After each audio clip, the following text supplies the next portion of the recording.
Hello StarCraft enthusiasts, and welcome back to Day 4 of this tournament, SC2casts.com's first invitational, sponsored and brought to you once again by SC2casts.com, your source of info on all the most recent casts, commentators, events, and pro games. I am your host once again, Shiki SC, and this is going to be the ace match, the third and final game between Liquid TLO, spawning as the Yellow Terran in the bottom left-hand corner on Steps of War. So very, very short rush distance on this map, and already his opponent, WhiteRa, the red Protoss, spawning at the top right-hand position, is going to be putting down a proxy, and it is a pylon here just south of the Xel'Naga Tower. And with that, he's going to be putting down a gateway and putting on some early pressure.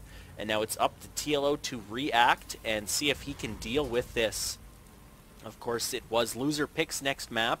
TLO did lose game 2 on Metalopolis, and that means he chose Steps of War here, so it is once again up to him to take advantage of the map he has picked. His supply depot is finished, his barracks is not started, he is checking for a proxy, but it's not in his base, it is outside of his base. Now, it's not really that much of a difference, but it is about half of the run distance less. The probe is taking a few pot shots at this SCV, just buying some time, maybe stopping some of these SCVs from scouting. Because if TLO gets a scout off any time in the next few minutes, he will be able to notice there are no gateways in WhiteRa's base. Duckload Ra, once again, is WhiteRa, and he will expect some kind of cheese play. And no SCVs have left his base quite yet, so he may be in a little bit of trouble. The gateway is just finished, and the first zealot is now being chrono boosted out. WhiteRa is almost supply locked, so he needs to get this pylon down. If the pylon doesn't finish by the time this zealot finishes, which it is not going to, he will be supply locked, and still only working off one gateway. I find this kind of peculiar. One gateway proxy, that's kind of rare. Watch, next he'll put a cybernetics core down and make it even weirder. But he does put a gas down, so I really don't know what WhiteRa's thinking right now, but he does have a zealot now inside of TLO's base. TLO is constructing a bunker here at the back of his mineral line. Very, very intelligent play by him, but it is not going to be in range of this gas geyser. So the refinery SCVs that were in there, in the refinery, are going to get taken out. There is one Marine here taking some pot shots off at this zealot, while the SCVs provide a little bit of a meat shield here for the Marines. And it looks like looks to be like TLO is in a decent position now. He has held off a little bit of the rush. There are a couple zealots here still in the base, one thwacking away, one retreating to just regenerate his shields. There are two Marines here to defend against these zealots, and this probe trying to be a pesky little probe. And a little bit of repetition there for you. Zealots regaining some of their shields. The Marines need to do a little bit more of a hit and move attack to continually deplete those shields. And it looks like TLO is going to be retreating with his barracks to put on that tech lab, more than likely to get a few stalkers out. Or sorry, not stalkers. Wow, I'm thinking wrong. Need to get a few marauders out, and likely with that concussive shells to help kite these zealots and anything else that he may push out.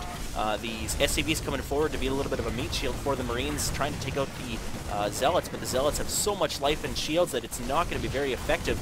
The SCVs are very, very hurt right now. They're in the red.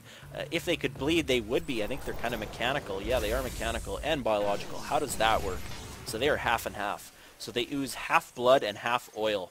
Take it from me, that is what it is. Anyway, Stalker now coming in for WhiteRa. This is going to be a little bit different of a pressure here for WhiteRa, or for TLO. He's going to need to deal with this in a different way.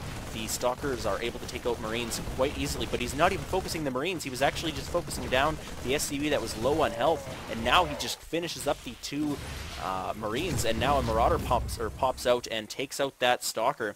But another Stalker reinforcing, and he is going to have the upper end. He is going to end this battle with about 10 life, I bet you. Am I close? 4. Oh, SCV trying to come in and clean this up, but that Stalker is going to be able to retreat, almost getting a quick shot off that SCV, trying to be the hero of the team. But TLO is in bad shape. He lost a ton of workers there. He's now down 22 to 12. Even with his mules, that is not going to be good enough. He's going to need to reproduce a lot of those SCVs and get his economy back up and running if he wants to win this. The Marauders need to focus down the slow or the weak Stalkers. Of course, if you do slow one, you might as well focus it down and kill it. And it looks like this Zealot is going to get out, and he's focusing down the pylon, but the Zealot is out now, being slowed as well.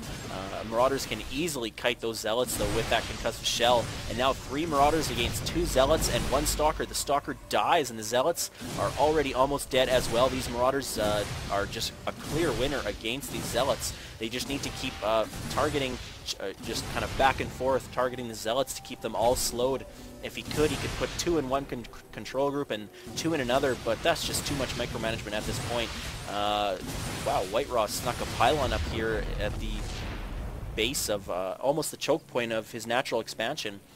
And, ooh, another Stalker comes out, and there are 2 Zealots, but it looks like he's just going to retreat with these units. He's not going to engage. He knows that these 5 Marauders would easily take out these units. They're on hold position, and they are going to die. WhiteRa takes them off hold position, but it's not going to be in time. WhiteRa is focusing down the weak Marauders. He may get a kill. He does get a kill. Is he going to get a second kill? No, he doesn't. The Zealot is trying to get one final swipe off on this Marauder. TLO needs to micromanage it back a little bit and keep it alive.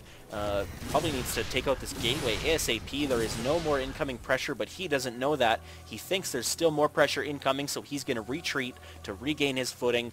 I personally would have taken out that warp gate or that gateway. It was warping to or morphing to a warp gate. If you leave that up too long, he may recreate a pylon and get to use that again. Take that 150 minerals away from him ASAP, especially now that you've got so many Marauders. You've got 7. 2 of them are in the red, but still, he's... Oh, no. TLO has supply locked himself. So he's getting Stimpack and trying to get out a Marine here, but and ooh, also building a Ghost Academy, so very nice job by him, knowing that he needs to come back and get a caster unit to turn the tide of this battle. The EMP would be a very, very big game turner for him. He is almost caught back up in Harvesters, but if we look at the army tab, WhiteRa's army is just so much more effective with gas. Because of these sentries, that is a phenomenal amount of gas utilized in his composition. If he can have these Zealots absorbing the damage and put up a Guardian Shield, he'll be able to take out these Marauders so easily. TLO realizing this, he is going to retreat. Like I said, once again, come take this out, kill it. It doesn't need to be there. It's just one unit or one building that Duckload Ra should not have on the field. But at this point, the game is slowing down a little bit. You see a little more macro play. The Ghost Academy is up. He is trying to put out another Ghost, but he is supply locked once again. So TLO clearly a little bit thrown off on his game. He's been supply locked 2 or 3 times now. Because of that, he put out 2 supply depots so he could continually produce units, and he's now switched up to 2 Ghosts in production. And if those Ghosts can get out and get their EMPs ready, he may be able to come back in this game. Looking back at the income tab, he's still behind on Harvesters, and he probably always will be for the next foreseeable future. WhiteRa putting up his Nexus, it's about 1/3 of the way done. At the same time, TLO is putting up his Command Center, about 1/4 of the way done. So kind of neck and neck in that situation. But once again, looking at the Army tab, well, it's a little bit closer now. TLO with these Ghosts coming out, that was a lot of gas that he needed to incorporate into his army. And of course, you need to balance your minerals and your gas very well into your army, because gas units tend to be a little more tide turner-ish than just mineral units like Zealots or Marines. WhiteRa does have an observer out on the field. That means he's got a robotics facility, and that means that he's getting immortals. That is already his 2nd immortal, so taking my eyes off that production tab, I missed that. And I don't know what the little... Yeah. Oh, that observer actually must have got scanned and killed, as it is no longer in the field and is no longer in the unit composition tab.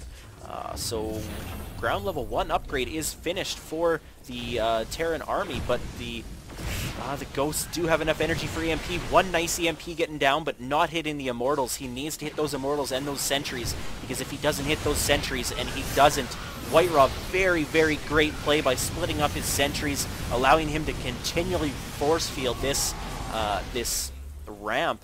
And because of that, TLO cannot push out. If he pushes out, he may only get half of his units out, and then another force field to come in. He needed those EMPs to hit those Immortals and those Sentries. And a little bit of a desperation play, all of the SCVs coming out, and a force field comes down and forces TLO to GG. So Liquid TLO with a great first game takes the first one.